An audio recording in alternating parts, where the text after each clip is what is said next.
This is the RBR+TVBR InFocus podcast. Here's your host, radio and television business report editor-in-chief, Adam R Jacobson. Hello and welcome to the latest RBR and TVBR InFocus podcast. Today we're speaking with Kelly Orchard, a professional speaker, author, and trainer who, in addition to more than 30 years in the business of broadcasting, has a master's degree in psychology and a bachelor's degree in social science with an emphasis in organizational leadership. Thanks for joining us on the podcast, Kelly. Thanks, Adam. You know, I'm very thrilled to be with you today. Thanks for inviting me. I did want to quantify really quickly my experience because you say my years in broadcasting. As of this month, it's actually 40 years now. I'm a second-generation broadcaster. We built, owned, and operated stations. I've done every function at a radio station. For the last 20 years, I've been doing FCC compliance, conducting mock inspections of stations, and building public files and certifying stations in compliance. I'm also a practicing licensed psychotherapist in the state of California, specializing in anxiety and depression.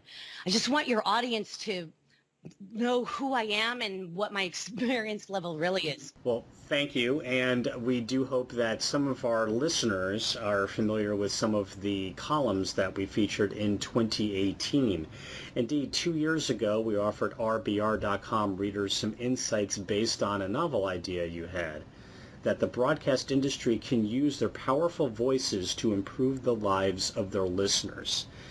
Well, here we are some 4 months after the novel coronavirus attacked North America and several weeks from many Black Lives Matter protests that have ignited many across the U.S. Kelly, how is this more important than ever? And can you say radio and TV have responded in improving listeners' lives during these uncertain times?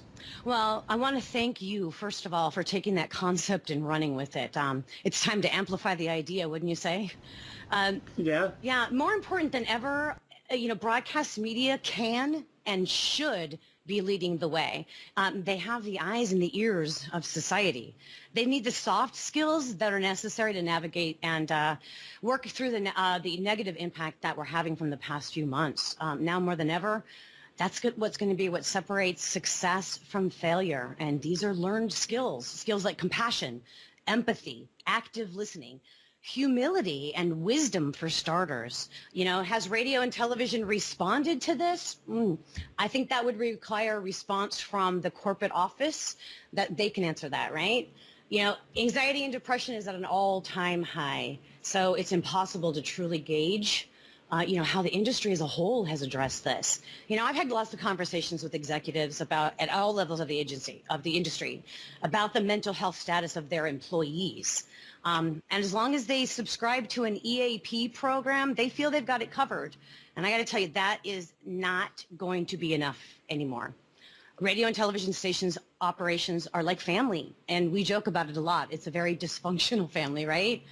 It's time to stop the joking and do what we need to do to stop the dysfunction so that the industry can function on a more cohesive manner, and do what they're licensed to do by the FCC, which is serve their communities and address the urgent needs with programming and entertainment. So leadership has got to get on board with providing their teams with trainings and in-house support if they want to keep good people and their stations operating in high-functioning, well-oiled machine. Fresh ideas, solutions to problems, and renewed energy is only going to happen when they shift their mindset from negative to positive. And that's just going to take some effort and commitment. It's like they have to really realize that there's individual market managers and owners that are perhaps doing something, but as an industry as a whole, we got to move that needle. We can identify the fact that there's 3 different sets of concerns that broadcasters have to deal with and try to meet the needs to improve lives, right? It's like, you can't be all things to all people, and though maybe you want to be, we're looking at your audience, we're looking at your station personnel, and we're looking at your advertisers, and that's a really big responsibility to oversee. Kelly, one of our conversations in 2018 focused on what you referred to as the ticking time bomb of, quote, living with the daily pressure most broadcasters experience. So here we are today, and even as radio talent behind the scenes and on the air both return to their respective stations and TV industry news teams and sales pros strive for a bit of normalcy, there's likely more stress than ever. Can positive relationships really make the difference, or perhaps there's another necessary element in the mix? I'm really glad you asked that question, because a positive mindset overall is going to make all the difference. So addressing that ticking time bomb for the stress and anxiety that everybody feels right now. Nobody is exempt. That's one thing that you can be for sure of. That's your first clue. Look around you. Nobody's immune to this. The stress is going to negatively impact your health. Now or later, you're going to pay the price physically and emotionally if you're not dealing with that stress in a healthy way. So when you develop and learn the coping skills, you've got tools in your toolbox that when something like this happens, you know that you have to seek a healthy balance in order to reduce the impact that the stress is going to have on your body and your brain. Working harder and longer hours is not productive. That's the failed approach now, isn't it? So practicing self-care, stress-relieving exercise, wellness, and well-being is going to give you more energy, more clarity of thought, and a healthier mindset. So if you aren't already seeking new information about how to cope in this new working environment, I want to encourage you to buckle down and pick up some new skills. Soft skills like emotional intelligence, mindfulness, awareness. The truth is that, sales trainings do offer a bit of this when it comes to assessing the needs of the advertiser, understanding the audience, etc. You're taught about psychographics versus demographics, listener habits, audience response, who's buying what, listening to this, watching that. And then you program the algorithm based on that data rather than drive the audience where you want them to go. So imagine if you were able to do that with your staff, with your family, your audience, and your advertisers. By providing them with enough positive fuel, you can charge the direction in a different way.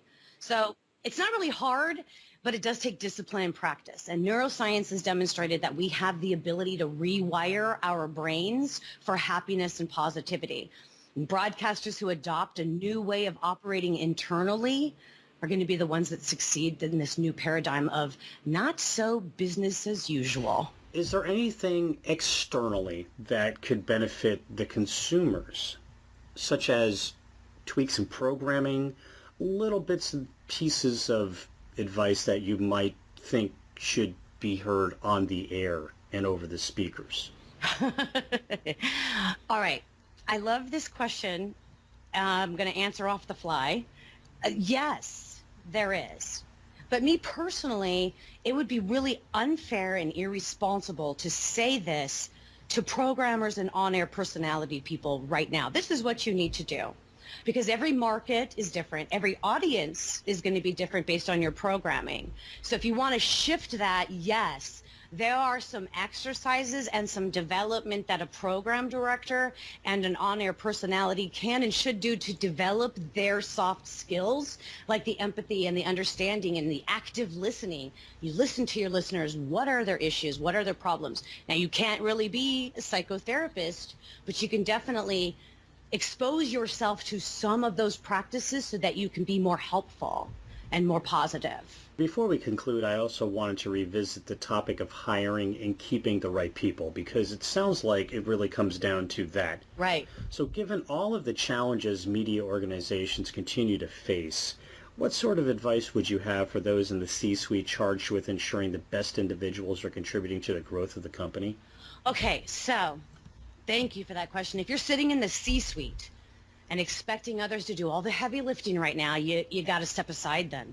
So my best advice is check yourself, because if we're not dealing with our own stuff, our own emotional issues, we can't really be very helpful to others.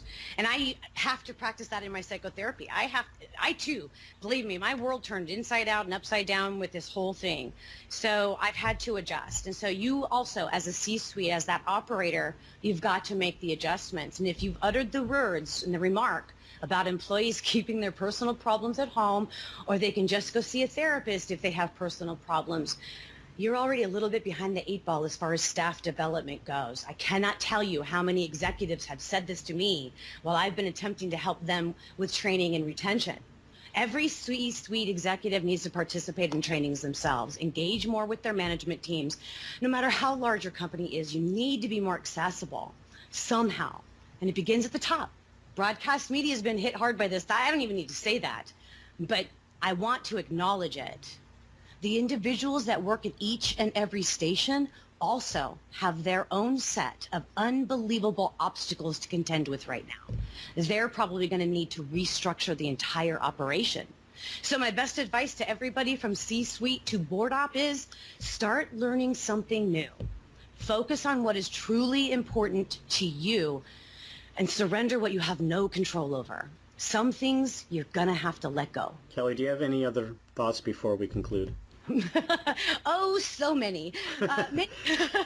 Many groups who share stories of nostalgia and radio and TV days can be found on Facebook. I've joined some of the groups, and it's really fun to reminisce. Nostalgia is a mood booster, so it'll be really helpful. There's also a group sharing radio ideas across the country, what they're doing during the coronavirus. And they've got ideas, support, and encouragement. It's a great place for you to start to begin to shift your mindset. Just because it's old doesn't mean that it can't be fresh. So I do thank you for bringing that up. And that's going to do it for this RBR and TVBR InFocus podcast. Thank you again, Kelly Orchard. Oh, Adam, thank you so much for having me. It was truly an honor. And for the listener that wants to catch up on all of our podcasts, there's a very easy way to do it. Just go to rbr.com and click on the podcast tab, and you'll see a link to every one of our archived podcasts going back to when this started out as the Coronavirus in Focus podcast. And if you want to subscribe to it so you don't miss any future episodes, well, be sure to go to Apple Podcasts, Google Podcasts, iHeartRadio, or wherever you listen to your favorite podcast. And that's it from here at the RBR and TVBR headquarters in Boca Raton, Florida. Again, I'm your host, Adam R Jacobson. Have a great day.